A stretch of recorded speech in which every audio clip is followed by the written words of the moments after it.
తెలంగాణ ప్రభుత్వంపై ప్రతిపక్ష BRS MLA Harish Rao తీవ్ర స్థాయిలో ధ్వజమెత్తారు. కాంగ్రెస్ హయాంలో విద్యార్థుల జీవితాలు నాశనమవుతున్నాయన్నారు. గురుకులాల్లో విద్యార్థుల పరిస్థితిని పట్టించుకుని ప్రభుత్వం ఎందుకని ఆయన ప్రశ్నించారు. రేపటి తరానికి కనీస వసతులు కల్పించలేని ప్రభుత్వాలు ఉండి ఏం ప్రయోజనమని మండిపడ్డారు.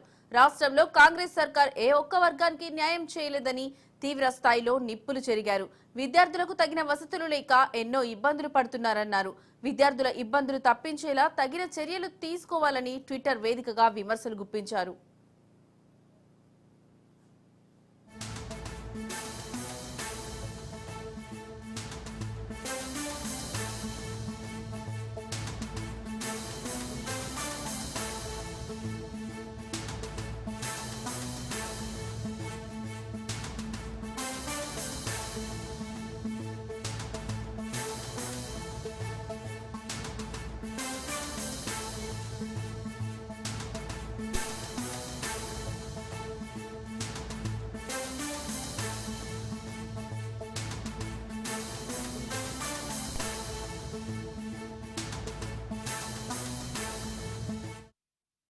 తెలంగాణ గురుకులాల్లో ఫుడ్ పాయిజన్ ను ఆత్మహత్యలతో మరణ మృదంగం మోగుతుంది.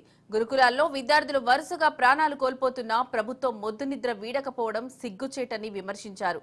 ఒక్కరు కాదు, ఇద్దరు కాదు, గడిచిన 11 నెలల కాంగ్రెస్ పాలనలో 42 మంది విద్యార్థులు ప్రాణాలు కోల్పోయిన దుస్థితి ఏర్పడిందన్నారు.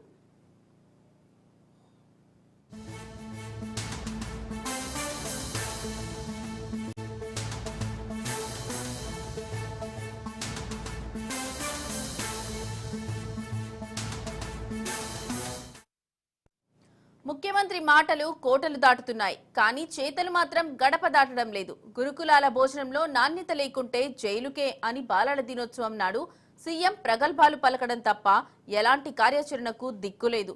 సంగారెడ్డి జిల్లా బీసీ బాలికల గురుకుల పాఠశాలలో నిన్న మరో విద్యార్థిని ఆత్మహత్య చేసుకోవడం కలచివేసింది. ఎంతో భవిష్యత్తు కలిగిన విద్యార్థులు అర్ధాంతరంగా ప్రాణాలు కోల్పోతుంటే వారిని కాపాడాల్సిన ప్రభుత్వం చోద్యం చూడటం శోచనీయం.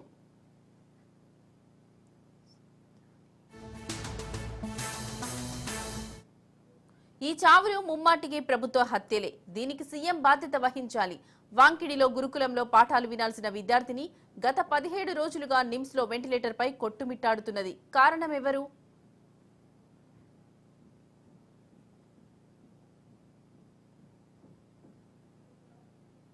ఉన్నత స్థాయికి చేరుకుని తల్లిదండ్రుల కలను సాకారం చేయాలనుకున్న బాసరాలో IIIT విద్యార్థిని బలవన్మరణానికి కారణమెవరు? సంగారెడ్డి బీసీ గురుకులంలో ఎంతో భవిష్యత్తు ఉన్న చిన్నారి కారణమెవరు?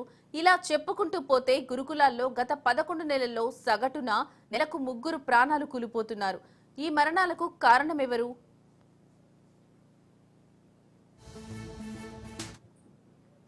ప్రతిష్టాత్మకమైన బాసరా IIITలోనూ ఇదే దుస్థితి కొనసాగడం దురదృష్టకరం.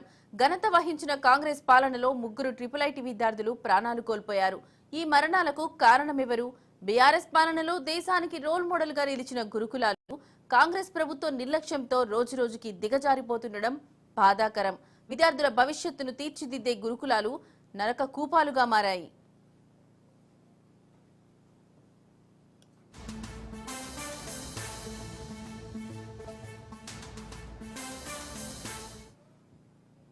విద్యాశాఖతో పాటు సంక్షేమ శాఖ, గిరిజన శాఖ, మైనార్టీ శాఖలు నిర్వహణలో ముఖ్యమంత్రి నిర్లక్ష్యం అభం శుభం తెలియని విద్యార్థుల పాలిట శాపంగా మారింది.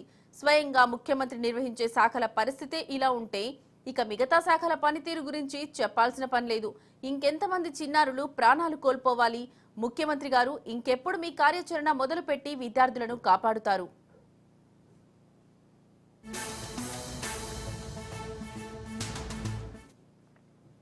ఈ చావులకు ప్రభుత్వం బాధ్యత వహించి చనిపోయిన విద్యార్థుల కుటుంబాలకు 10 లక్షల రూపాయల ఎక్స్గ్రేషియా ప్రకటించాలని బీఆర్ఎస్ పార్టీ పక్షాన డిమాండ్ చేస్తున్నాం. ప్రభుత్వం నిర్లక్ష్యం వీడి ఇలాంటి సంఘటనలు పునరావృతం కాకుండా చర్యలు తీసుకోవాలని డిమాండ్ చేస్తున్నాం.